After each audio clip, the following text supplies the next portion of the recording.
اور تم میں سے جو لوگ وفات پا جائیں اور بیویاں چھوڑ کر جائیں تو وہ بیویاں اپنے آپ کو 4 مہینے اور 10 دن انتظار میں رکھیں گی۔ پھر جب وہ اپنی عدت کی میعاد کو پہنچ جائیں تو وہ اپنے بارے میں جو کارروائی مثلاً دوسرا نکاح قاعدے کے مطابق کریں تو تم پر کچھ گناہ نہیں، اور جو کچھ تم کرتے ہو اللہ اس سے پوری طرح باخبر ہے۔ اور عدت کے دوران اگر تم ان عورتوں کو اشارے کنائے میں نکاح کا پیغام دو یا ان سے نکاح کا ارادہ دل میں چھپائے رکھو تو تم پر کوئی گناہ نہیں ہے۔ اللہ جانتا ہے کہ تم ان سے نکاح کا خیال تو دل میں لاؤ گے،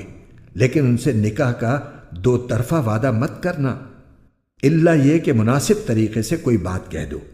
اور نکاح کا عقد پکا کرنے کا اس وقت تک ارادہ بھی مت کرنا جب تک عدت کی مقررہ مدت اپنی میعاد کو نہ پہنچ جائے۔ اور یاد رکھو کہ جو کچھ تمہارے دلوں میں ہے اللہ اسے خوب جانتا ہے، لہٰذا اس سے ڈرتے رہو، اور یاد رکھو کہ اللہ بہت بخشنے والا ہے، بڑا بردبار ہے۔